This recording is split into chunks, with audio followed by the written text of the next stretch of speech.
Hey everyone, before we begin, please subscribe to my channel for more stories like this. Your support truly means the world.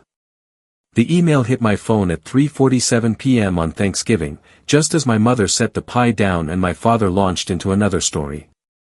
I was wedged at the end of the sofa in our Pinterest-perfect living room in Columbus, Ohio. Olivia was narrating a record real estate commission. Her husband Garrett admired his bourbon and quarterly returns. Travis scrolled through Monaco photos bought with crypto. I kept quiet, as usual. Subject: urgent. Unauthorized patent transfer detected. Federal inquiry opened. I read it twice. The message named my patent, my high-efficiency photovoltaic array, and said the rights had been sold the previous day to Summit Crest Capital for $50,000. It asked me to confirm my location. $50,000 for what Helios Energy had valued at $5 million plus royalties. Dad, I said, standing. We need to talk later.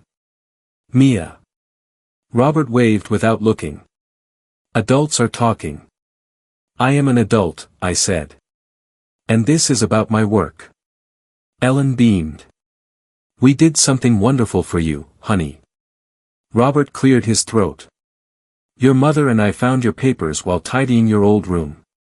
You're brilliant with computers, but you don't understand business, so we negotiated. Summit Crest offered $50,000. We accepted. Surprise. I didn't sit. You used a power of attorney from college. It expired in 2019. It never covered intellectual property. Garrett's clap faltered. Travis's grin folded. Olivia frowned. If it were worth millions, she said, wouldn't someone have told you?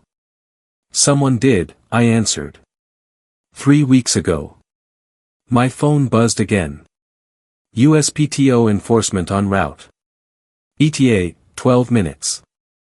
Silence settled.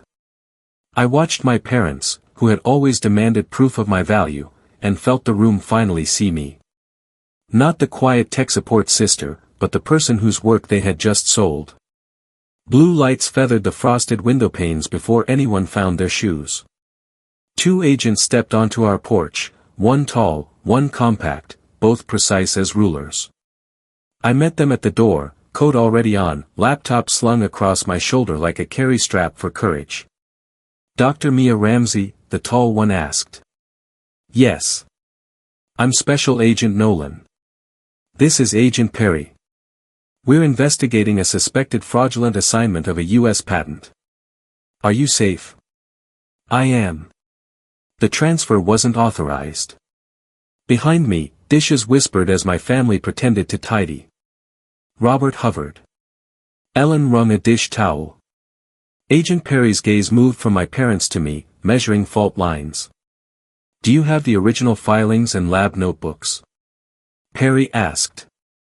In my car, I said, and on my encrypted drive. Nolan nodded. Then we need a contemporaneous statement and a copy of the alleged power of attorney. Robert began a sentence that started with, now, listen, and ended nowhere. I stepped onto the porch and shut the door gently, as if quiet could retroactively fix things. In the winter light, I gave my statement, time-stamped and sworn. I forwarded the stale POA Ellen had emailed me the previous spring.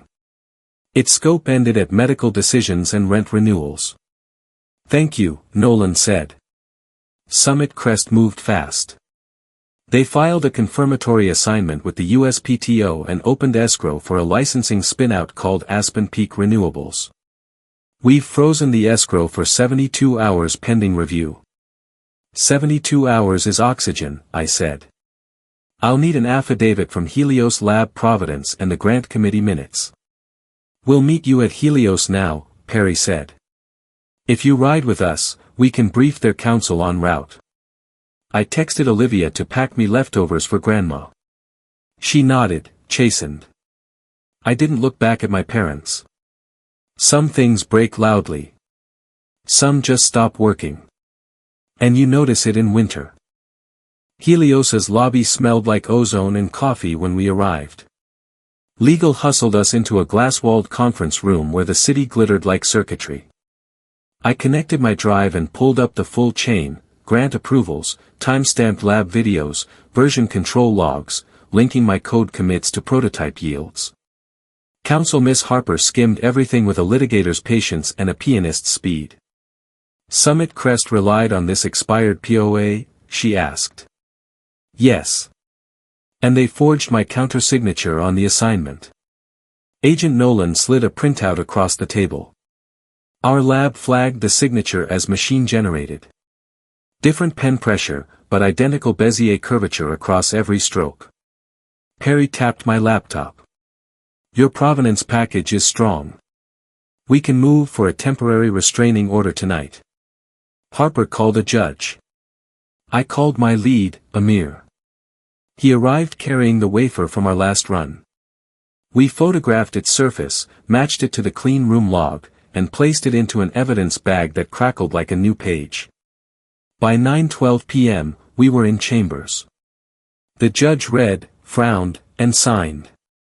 The TTRO enjoined Summit Crest, voided the sham escrow, and authorized a forensic hold on their systems.